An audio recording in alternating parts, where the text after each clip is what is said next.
Саламатсыздарбы, урматтуу мекендештерим, урматтуу кыргызстандыктар. Дем алыш күнүнө карабастан иш ортосунда сиздерге кээ бир маалыматтарды өзүм берип коюуну туура көрдүм. Урматтуу мекендештерим, жакынкы күндөрдө өзүңүздөр күбө болгондой, Алматы шаарында ИАЭПке кирген өлкөлөрдүн өкмөт башчылары менен жолугушуулар болуп өттү. Бул жолугушууларда урматтуу президентибиз Садыр Нуркожоевич тарабынан бүгүнкү күндө мамлекетте приоритет катары каралып жаткан маселелер боюнча биз ушул өлкөлөрдүн өкмөт башчылары менен пикир алмаштык.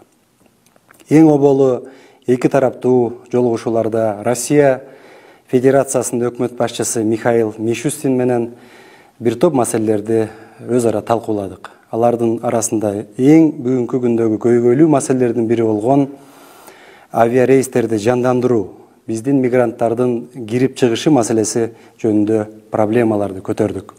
Мен ойлоймун, бул маселелер боюнча дагы Россия өкмөтү тарабынан жакынкы күндөрдө дагы кошумча маселелер чечилет деген ойдомун. Андан сырткары Россия өлкөсү менен дагы өзүңүздөр билесиздер, фискализация жаатында дагы буга чейин жардамдар күтүлүп жаткан, ушуларды дагы тездетүү боюнча иш чараларды өткөрүү боюнча биз сунуштарыбызды айттык. Андан сырткары, урматтуу мекендештер, Казакстан Республикасынын премьер-министри Аскар Маминин да пикир алмаштык.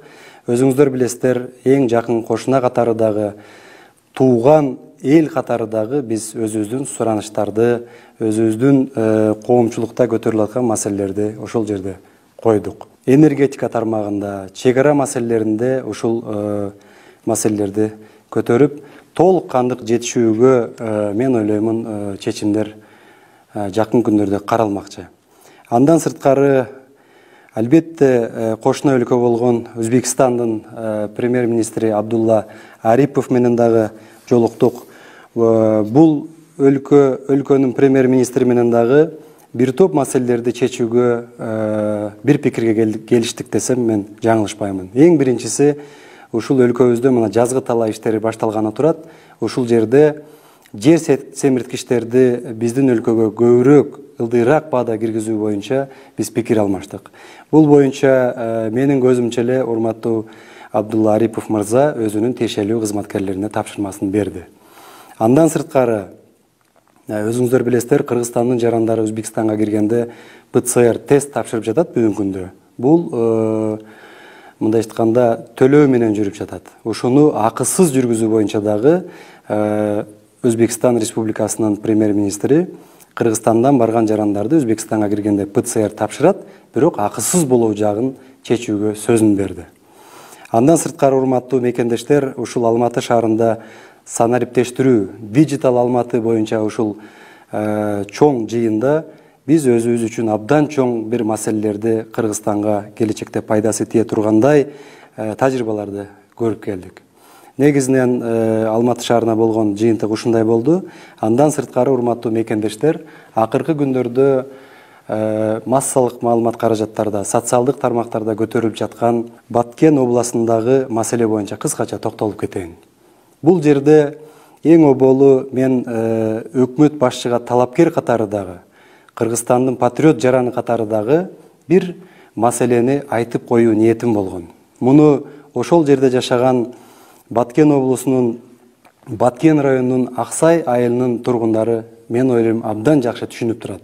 Бул жерде сөз ошол Аксай айылындагы кайырма каналы, Аксай айылына кошуна, бул головной водозабордон 500-600 метр жогору турган кошуна өлкөгө тиешелүү кайырма каналы жөнүндө. Андан сырткары Ак суу дарыясы жөнүндө сөз болгон. Менин ниетим ушул болгон. Бирок тилекке каршы кээ бир күчтөр муну туура эмес жака бурганга аракет кылышы мүмкүн. Мен муну толук түшүнөмүн.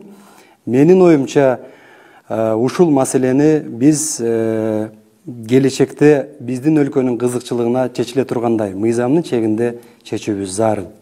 Ал эми, урматтуу мекендештер, Баткен боюнча мен токтоло кетсем, Баткен областында мен өзүм иштеп келгенмин. Баткендин эли абдан күчүрмөн, сабырдуу, чек арада жашап, ушул өздөрү керек болсо чеп болуп чек араны бүгүнкү күндө коргоп келүүдө. Мен бул үчүн өзүнчө ыраазычылык билдиремин.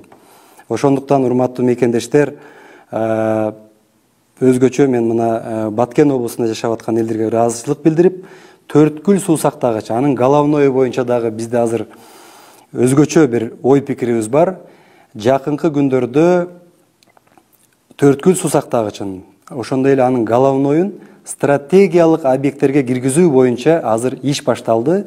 Муну биз урматтуу президентибизге коопсуздук кеңешинин катчылыгына жакын күндөрдө биз сунуштайбыз.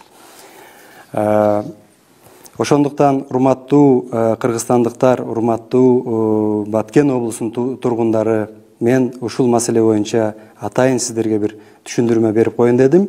Андан сырткары биз кошуна Тажикстан Республикасы менен дагы ынтымакта жашап, бардык маселелерди дипломатиялык жол менен чечишибиз керек.